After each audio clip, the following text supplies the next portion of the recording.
O episódio 7 de WandaVision saiu com revelações bombásticas. Temos não um, mas 2 vilões revelados. Como isso? Você não percebeu? Nesse vídeo eu vou analisar todos os detalhes da caixa de leite até o livro místico, formular teorias que podem explicar isso tudo e mais. Vambora! Aí esse foi o primeiro episódio com cenas pós-créditos. É o quê?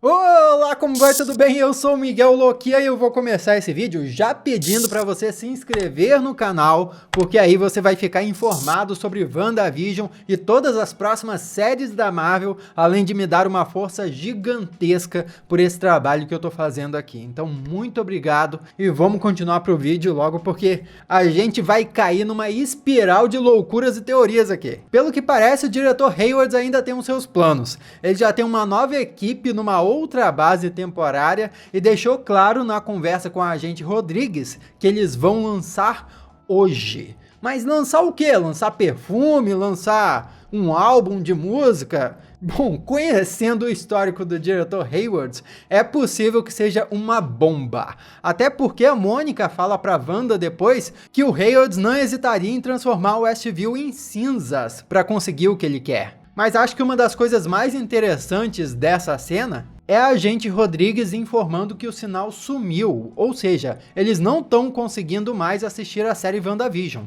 Primeiramente, que pena deles, né, porque a série é maravilhosa, e aqui eu já fico com a pulga atrás da orelha, sabe por quê? Quem foi que parou essa transmissão? Foi a própria Agatha Harkness, e foi ela que começou a transmitir para começo de conversa? Por que ela teria feito isso? Sabe, por que mostrar para o resto do mundo o que estava acontecendo em Westview na forma de uma série de TV? É possível que o sinal tenha parado porque a Wanda expandiu o Rex totalmente. Mas essas são perguntas que eu não sei, sinceramente, se a série vai responder com clareza pra gente.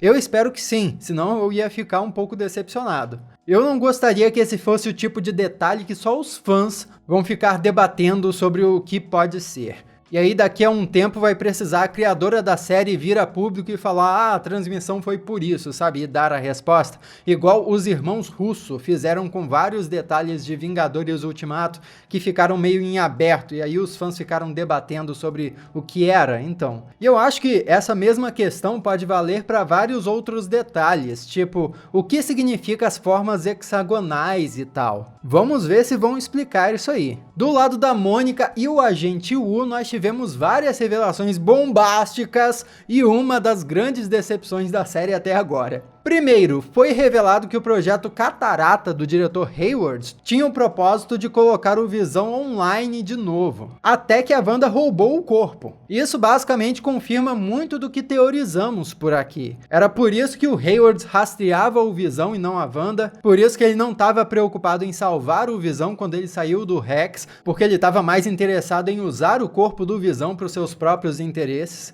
Mas mais interessante é que isso ainda não descarta a possibilidade do Hayward ser o Ultron. Aquela teoria muito louca que nós conversamos nesse outro vídeo aqui que eu vou deixar linkado no izinho. Tapa na cara da sociedade que esperava uma baita participação especial com a engenheira, amiga da Monica Rambeau. E não, nada de Reed Richards, nada de Sue Storm, nada de Shuri. A engenheira é uma personagem totalmente aleatória. A Major Goodner, ela nem sequer existe nos quadrinhos. Pelo menos não que eu consiga me lembrar ou encontrar na internet. O único lado positivo disso é que não descarta uma das teorias mais legais, de que ela poderia ser a filha do Talos, a menininha Skrull que ficou amiga da Mônica quando crianças, já que Skrulls podem se disfarçar de humanos e podem estar infiltrados na sociedade há tempos. A idade bate e é uma prova de que os Skrulls estão em posição de poder na sociedade humana. A Goodner ainda deixa claro que uma parte da espada é leal a Mônica. Mais um passo para aquilo que eu falei em outro vídeo, de que no fim de WandaVision, a Mônica deve acabar como diretora da espada. Os acontecimentos dessa série podem desencadear na agência que nós vimos nas cenas pós-créditos de Homem-Aranha Longe de Casa, onde o Nick Fury comandava vários Skrulls no espaço, já que com a Mônica diretora, a espada poderia mudar o seu foco de robôs, nanotecnologias e inteligência artificial para colaboração com Skrulls. E vale lembrar que isso é possível porque WandaVision acontece 3 semanas depois de Vingadores Ultimato e Homem-Aranha Longe de Casa apenas 8 meses depois. Então, existe tempo suficiente para uma coisa se transformar na outra. E eis que conhecemos o tanque, o veículo super legal e inútil para atravessar o Rex. A cena foi bem tensa, mas a verdade é que eu achei engraçado demais o fato da Monica Rambeau ter mobilizado toda uma galera, feito um pessoal ir ali só para ela falar: beleza, não deu certo, eu vou ir andando pra lá. Partiu, valeu galera, fechou. Eu fico curioso pra saber mais sobre a espada depois disso, porque ela usou uma roupa espacial e aquele veículo foi descrito como o módulo espacial mais reforçado que eles tinham. Isso significa que os humanos estão realmente explorando o espaço no universo Marvel.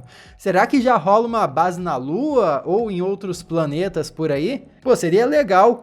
Em Guardiões da Galáxia, por exemplo, os Guardiões se encontrarem com uma base ou com uma comitiva humana em outro planeta. Enquanto a Mônica atravessa o Rex, a gente vai escutando falas da mãe dela, da Carol Danvers e do Nick Fury em Capitã Marvel, todas prenúncios de que um dia a Mônica ganharia poderes como nos quadrinhos. E esse dia finalmente chegou. Foi incrível porque os poderes dela nos quadrinhos são de, além de outras coisas, interpretar e se transformar em energia. E foi exatamente o que ela fez na metade do caminho. Os olhos dela brilharam e ela entende o Rex, abrindo até um caminho para ela atravessar. E melhor ainda é que lá dentro ela enxerga as ondas de energia, aparentemente, que estão criando a anomalia Maximoff. Quem assistiu o meu vídeo falando da origem da Monica Rambeau sabe como o surgimento dos poderes dela aqui foi fiel à origem da personagem nos quadrinhos. Só achei que os poderes dela, por enquanto pelo menos, parecem bem sutis. Sabe como? Ela não voou, não jogou raio de energia. Eu espero que até o episódio final ela consiga explorar mais os novos poderes. Seria uma pena ela ser bem menos poderosa no universo cinematográfico da Marvel.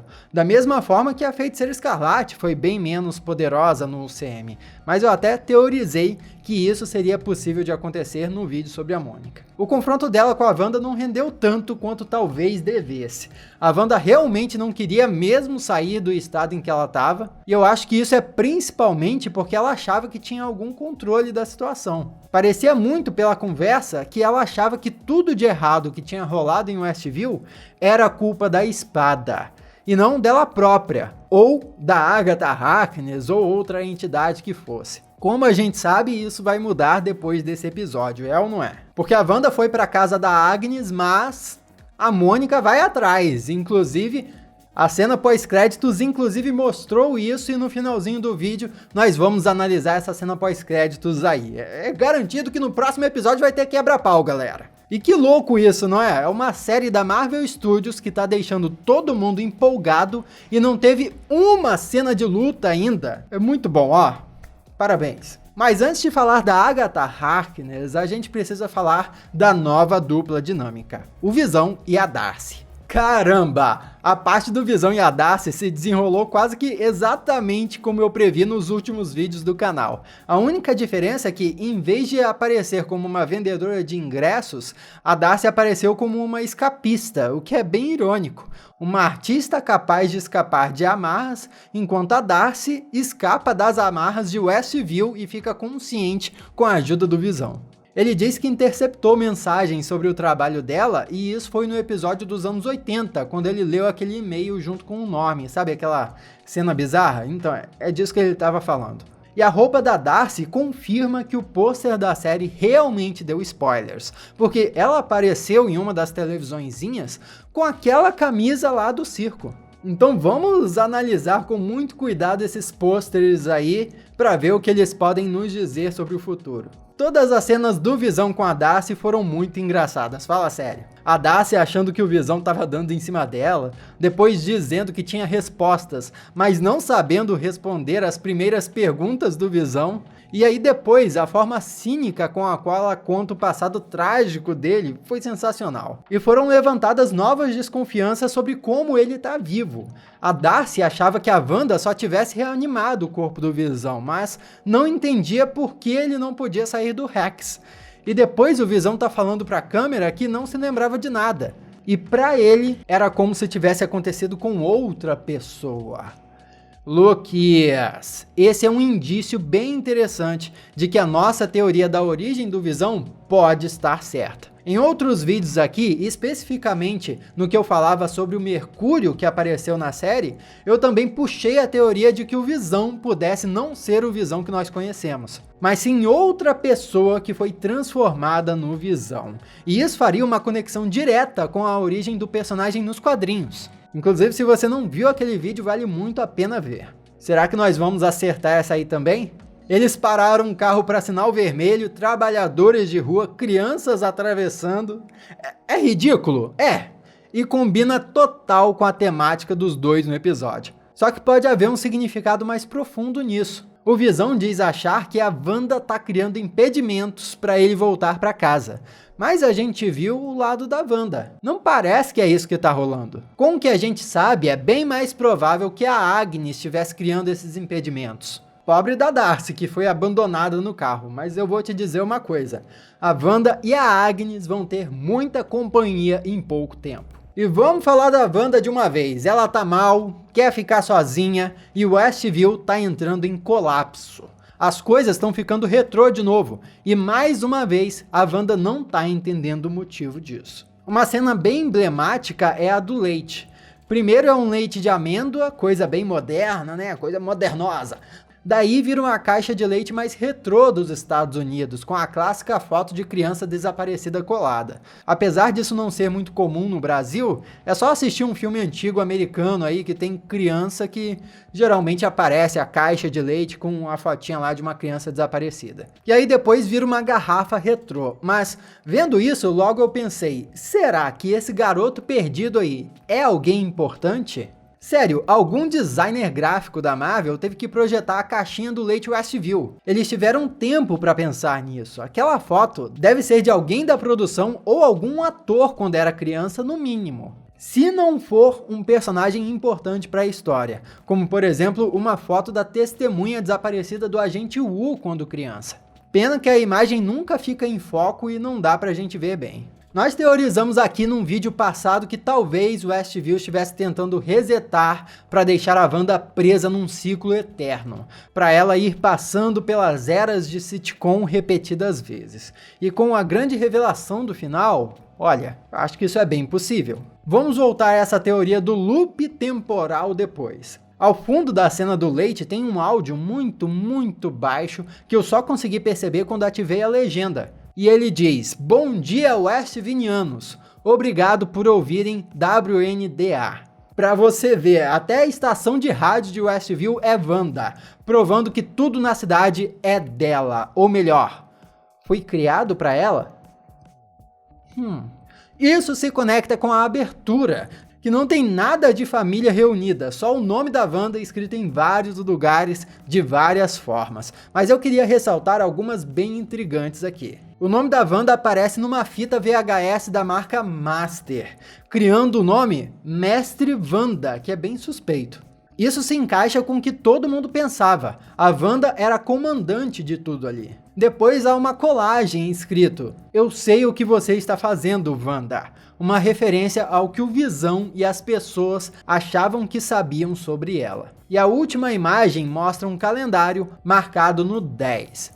No quadrinho do Visão número 10, o Sintozoide tem uma séria conversa com a esposa sobre a situação deles, e ele termina escapando da prisão domiciliar onde ele estava para buscar respostas, indo contra as pessoas que o haviam prendido ali para começo de conversa.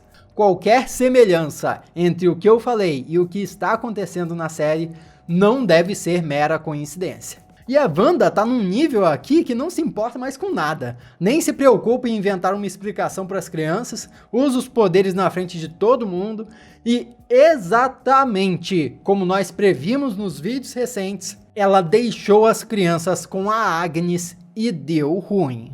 Bem aí que a Agnes admite pra câmera que já mordeu uma criança uma vez. Além de uma piadinha, isso aí pode ser uma pista do passado de rituais e bruxarias da Agnes que ainda tá pra ser revelado na série. Assim como a verruga que ela mencionou ter nas costas. É muito comum na cultura pop as bruxas serem retratadas com verrugas, e na Idade Média uma verruga podia ser o suficiente para condenarem uma mulher de bruxaria. Na casa da Agnes, as crianças simplesmente sumiram. O coelho Scratch tá lá comendo. Vale dizer que Scratch é um apelido pro diabo.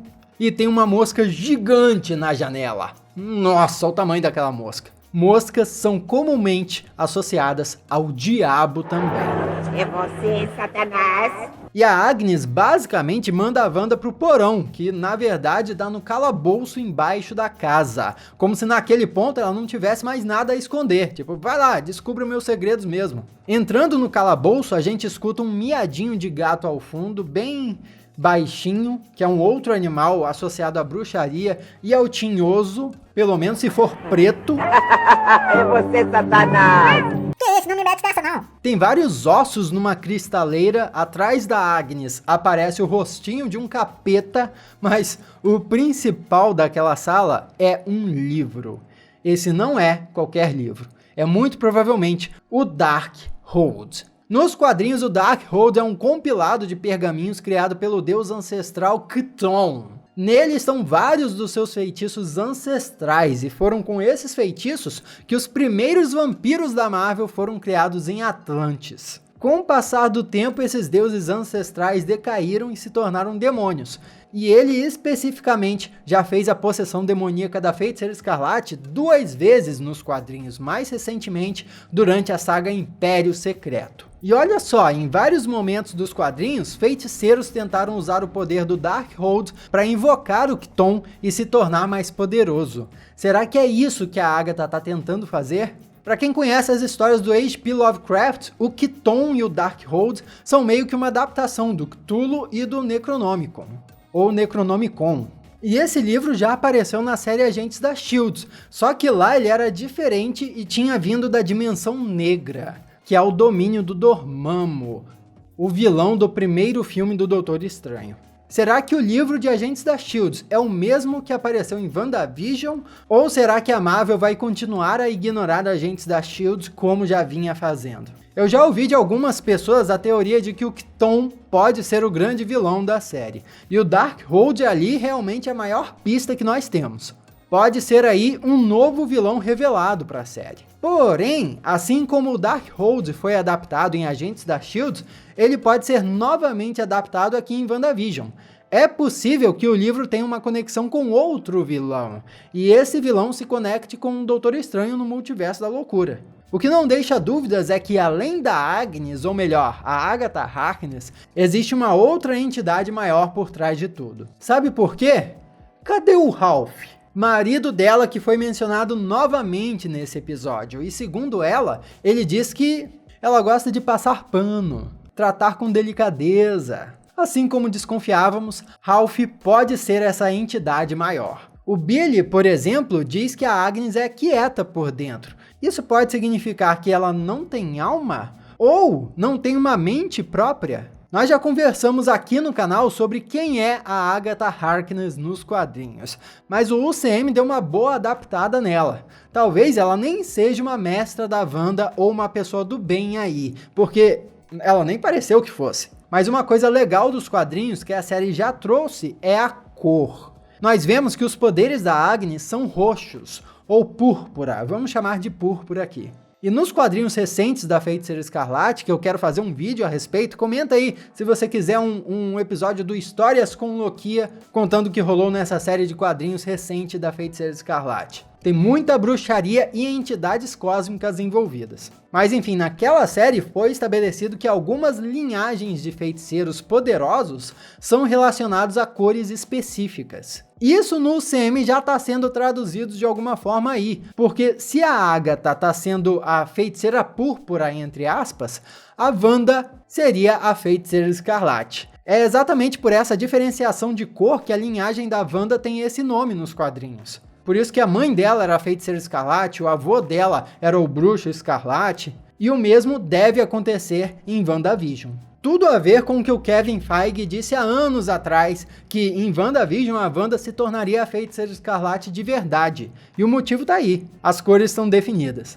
No finalzinho, a Agatha joga um feitiço na Wanda muito parecido com o que a Wanda usou contra os Vingadores em Era de Ultron, só que eu fiquei na dúvida do seguinte, me ajuda aí nos comentários dizendo o que você achou, hein? A Agatha jogou aquele feitiço na Wanda para apagar a memória dela, para controlar ela ou para mostrar toda a verdade? Porque a série dá a entender que a Agatha só confessou tudo que tinha feito até o momento para Wanda.